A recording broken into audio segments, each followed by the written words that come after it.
They thought I was broken. They thought I walked away defeated, but I was already planning everything in silence. By the time they smiled, I had already ended them. By the time they thought they had won, I had already begun ending them. It didn't start with revenge. It started with silence. The kind of silence that creeps into your life slowly, like a crack in glass you don't notice until it shatters everything. My life used to be loud in the best way. Laughter echoing through the hallways of a house I built from nothing. Late-night conversations. The warmth of belonging. Then came the whispers. At first, they were harmless. Or at least, that's what I told myself. My business partner, Daniel, started taking more control. "Just easing your burden," he'd say with a soft smile that never quite reached his eyes. My wife, Alina, began coming home later. "Work's been crazy," she'd explain, dropping her purse without meeting my gaze. I trusted them. That was my first mistake. The office felt different too. The air was heavier, like something unspoken lingered between the walls. Conversations stopped when I walked in. Emails were shorter. Meetings happened without me. I told myself I was imagining things. Until the night, everything shifted. It was raining. A relentless storm pounding against the windows, mirroring the unease inside me. I had come home early, something I hadn't done in months. I remember shaking the water from my coat, calling out her name. No answer. But I heard something. A laugh. Soft. Familiar. Coming from upstairs. My chest tightened as I climbed the stairs, each step heavier than the last. The hallway light flickered slightly, casting shadows that stretched unnaturally long. The bedroom door was slightly open. And in that moment, before I even pushed it open, I knew. Some instincts don't need proof. Still I looked. And there they were. Daniel. Alina. Together. The world didn't shatter. It didn't explode. It just stopped. The rain faded. The air disappeared. Even my heartbeat felt distant, like it belonged to someone else. They didn't notice me at first. I stood there, watching the two people I trusted most unravel my life like it meant nothing. Their laughter, their closeness, it wasn't new. It was practiced. Comfortable. That hurt more than anything. Finally, Alina turned. Her face drained of color. "Wait," she started, her voice trembling. Daniel froze, then slowly stood, trying to compose himself like this was just another business negotiation gone wrong. But I didn't yell. I didn't argue. I didn't break. I just smiled. And that confused them more than anything. Because in that moment, something inside me shifted. Not anger. Not pain. Something colder. "You don't have to explain," I said calmly, my voice steady in a way that didn't feel human. Alina's eyes filled with tears. "It's not what you think. It's exactly what I think," I interrupted gently. Daniel stepped forward, trying to take control like always. "Look, we can talk about this like adults." "Oh, we will," I said, nodding slowly. "But not today." There was a pause. A long, heavy pause. Because they expected chaos. They expected a scene. They expected me to fall apart. Instead, I turned and walked away. That was the moment they thought they had won. They didn't realize. That was the moment I stopped being the man they knew. And became something they would never see coming. Because revenge isn't loud. It's patient. And I had time. More time than they could ever imagine. Behind me, I could hear Alina calling my name, her voice breaking with panic now. Daniel muttering something under his breath. But I didn't look back. I stepped out into the rain, letting it soak through my clothes, washing away whatever version of me had existed before that night. By the time I got into my car, I wasn't thinking about what I had lost. I was thinking about what I was going to take. Everything. And the best part, they would help me do it, without even realizing. Because sometimes, the perfect revenge doesn't start with destruction. It starts with letting them believe they've already won. They thought silence meant surrender. But silence was my first weapon. The next morning felt unreal, like the world had been reset, but only I remembered the previous version. The rain was gone, leaving the streets washed and shining under a pale sun. Everything looked normal. That was the most disturbing part. Normality after betrayal feels like a lie the world is forcing you to accept. I didn't go home. Instead, I went to my office. The same office where Daniel used to walk like he owned the place.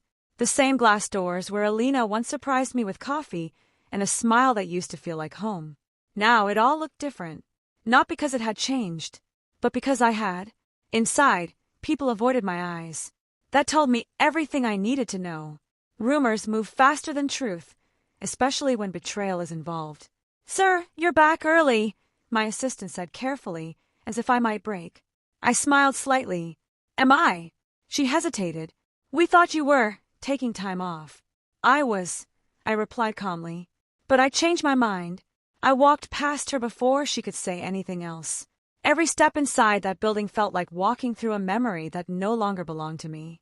Daniel's office door was closed. Of course it was. I didn't knock. I opened it. He looked up instantly, startled, like a man caught mid-crime, even when no one has spoken the charges yet. Then he forced a smile. "Listen," he began quickly, standing up, adjusting his shirt like appearances still mattered. "About last night." I raised my hand slightly. "Not now."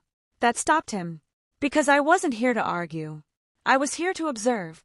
I looked around his office slowly. Everything perfectly placed. Too perfect. The kind of order people maintain when they're trying to hide chaos underneath. "I've been thinking," I said softly. Daniel exhaled, relieved. "Good. Because we can fix this. It was a mistake, emotional circumstances." I said not now. I repeated, still calm. He stopped talking. That silence again. It unsettled him. Good. I turned slightly, as if distracted by something outside the glass window. The city moved like nothing had happened. Cars. People. Life continuing without pause. "Do you remember," I said quietly, "when we started this company?" He blinked. "Of course. We built it together." "Right," I nodded. "We did." A pause. Then I looked at him. But I was the one who signed the original funding contracts. His expression tightened slightly. "Yes, so." I smiled again. That same smile from last night. The one that made them uncomfortable. "I just like remembering details," I said. And I left. No confrontation. No accusations. No anger. Just presence. Because the mistake people make when they think they've won is assuming the story ends where the pain shows.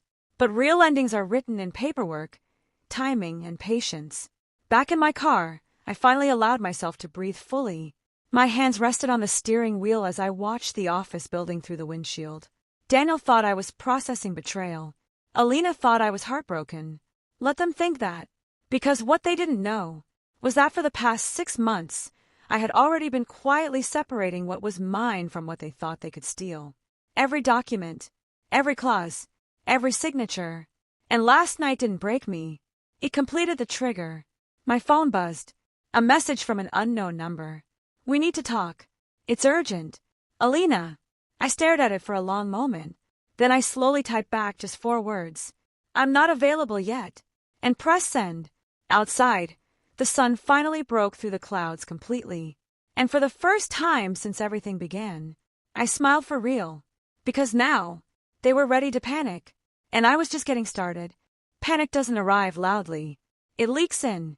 That was the first thing Alina and Daniel didn't understand. By the 3rd day, the company didn't feel the same. Not because anything visible had changed, but because invisible cracks had started to spread. People spoke less in hallways. Meetings ended faster. Eyes lowered when I entered rooms.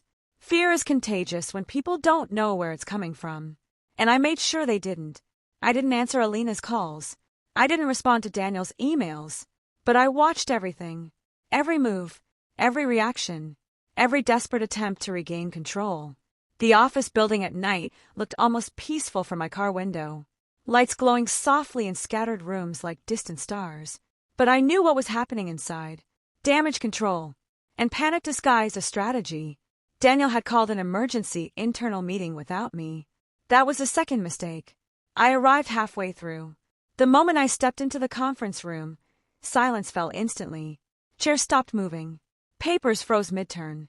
Even Daniel's confident tone collapsed for a second. He recovered quickly, though. "Good you're here," he said, forcing a smile. "We were just discussing the quarterly direction." I nodded slowly. "Without me." A subtle shift in the room. Uncomfortable. Tight.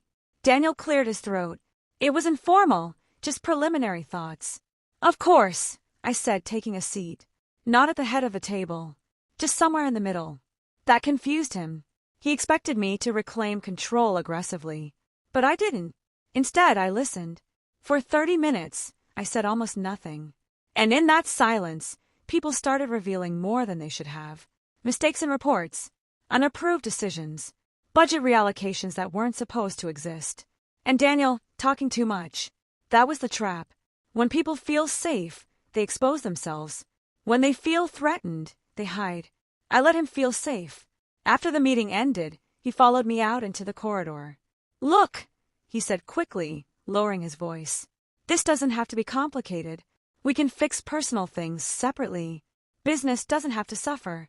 I stopped walking. Turned slightly. "You think this is personal?" I asked quietly. He hesitated. That hesitation told me everything. To him, it was damage control. To me, it was structure collapse. "I didn't mean it like that," he said carefully. But I wasn't listening anymore. Because I saw someone else standing at the far end of the hallway. Alina. She looked different. Not physically. Emotionally.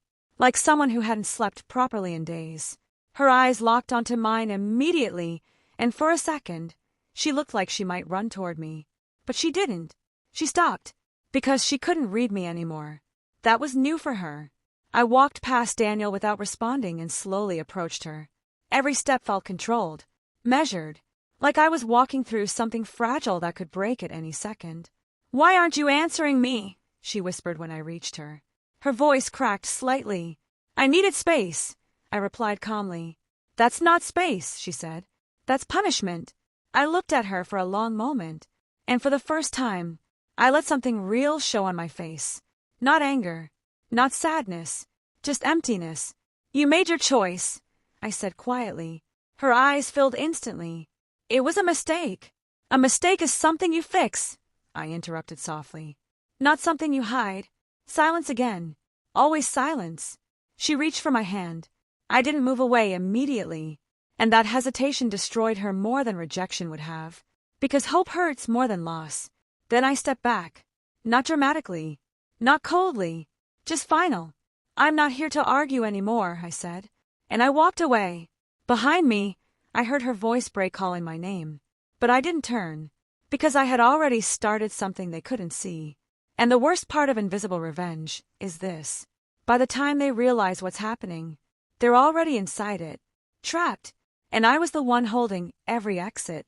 By the time they realized something was wrong, it was already too late to stop it. The company didn't collapse suddenly. It suffocated slowly. That's how real endings happen. Not explosions, but quiet restrictions tightening day by day until breathing becomes difficult. Daniel still acted like he was in control, but I could see it slipping through his fingers. Reports didn't match. Financial approval started bouncing back. Key clients began asking questions he couldn't answer confidently. And every answer he gave only made things worse. He didn't know I had already triggered internal audits. He didn't know I had quietly reactivated clauses buried deep inside old contracts, clauses he never thought I would revisit. And he definitely didn't know that I had already been in contact with the board. Not all of them. Just enough. Enough to make him feel like the ground beneath him was unstable, but never showing him where the cracks actually were. That's the art of it. Let them panic without direction. Let them destroy themselves trying to escape something they can't even see. That evening, the sky outside the city looked heavy, thick clouds pressing down like a warning. I was still in the office when my assistant informed me the board had requested an emergency private meeting. Daniel wasn't invited. That detail alone told me everything. I arrived early. The boardroom felt colder than usual. Not temperature-wise, but emotionally. Like everyone had already decided something before I even entered. They stood when I walked in. Respect. Or fear. Hard to tell the difference sometimes. "You called the meeting," I said calmly, taking my seat. One of them cleared his throat. "We've been reviewing the internal inconsistencies." I nodded slowly. And silence. Then another voice. "There are concerns about financial mismanagement." I leaned back slightly. Not surprised. Not angry. Just observant. "Interesting," I said softly. "And who exactly is being considered responsible?" That question changed the air. Because everyone in that room already knew the answer, but no one wanted to say it out loud. Finally, the chairman spoke. We need transparency.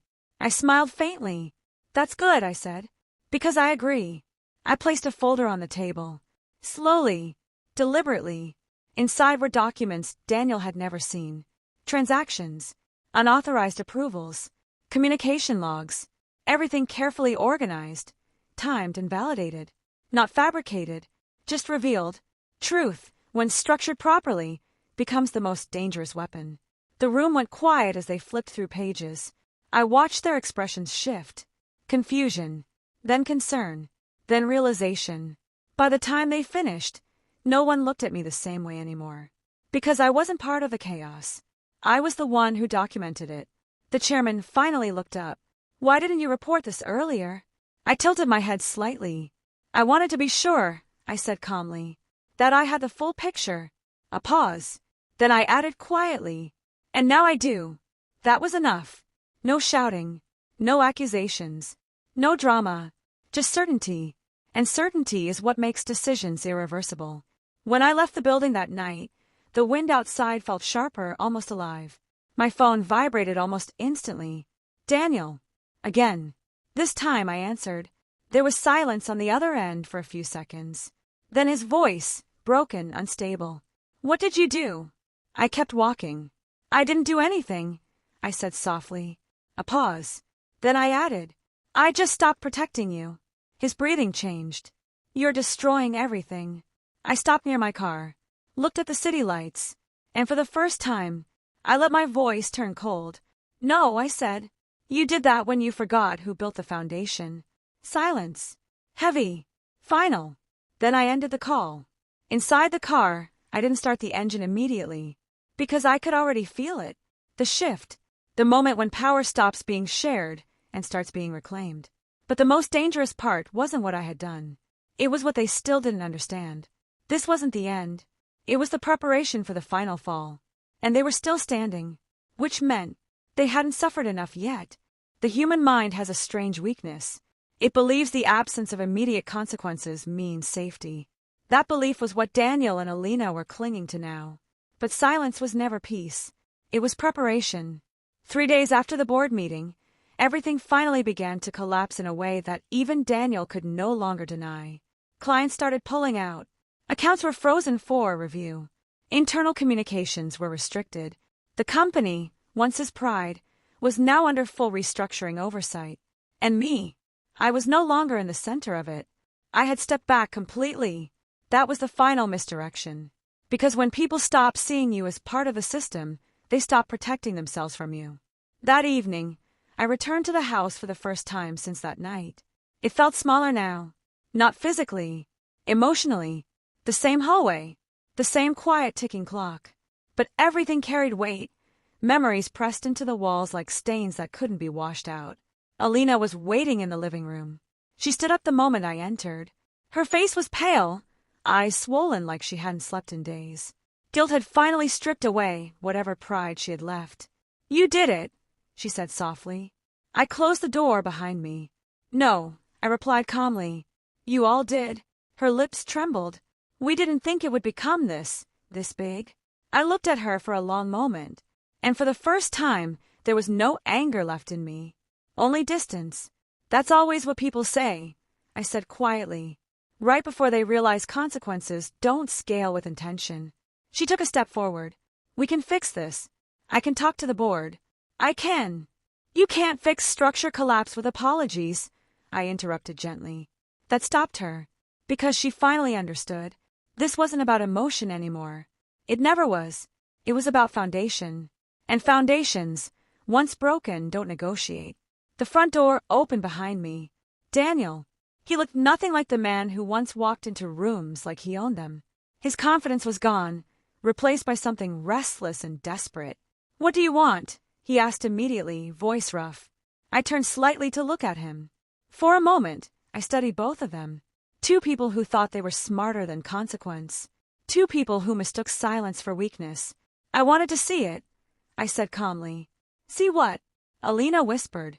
I looked around the house, at the life that once felt like mine, at the illusion I had lived inside while everything was being taken apart quietly. The moment, I said softly, when it all finally becomes real for you. Daniel laughed bitterly. You ruined everything just to prove a point. I shook my head. No, I said. I didn't ruin anything. A pause. Then I stepped closer. I removed myself from it. That sentence landed heavier than anything I had said before. Because now they understood. I wasn't reacting anymore. I had already exited the version of life they were still trying to survive in. Alina's voice broke. Do you even feel anything for us anymore? That question hung in the air for a long time. And when I finally answered, it wasn't loud. It wasn't cruel. It was empty. I did, I said. Once. Silence. The kind that doesn't ask for explanation. Just acceptance. I placed a document on the table between them. The remaining restructuring terms, I said. Signed off today. Daniel didn't move. Alina didn't speak. Because they both understood what that meant. Not just loss. Final separation. Not only from the company, but from everything it supported. Their stability. Their illusion of control. Their future. I turned toward the door.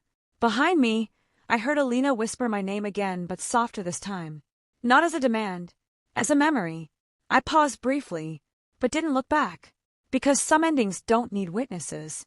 And some people don't deserve closure. Outside, the night air felt clean. Like something heavy had finally been removed from my lungs. For the first time in a long time, I wasn't carrying betrayal anymore. I had completed what they never believed I was capable of. Not revenge. Not destruction. Something far quieter. Replacement. They thought they had broken me. They thought they had won. But in the end, I didn't fight to keep what they took. I built something they could never enter again. And as I walked away into the night, I finally understood the truth that started it all. The strongest revenge isn't when you destroy them. It's when you become a life they no longer exist in. And I had already moved on long before they realized they lost.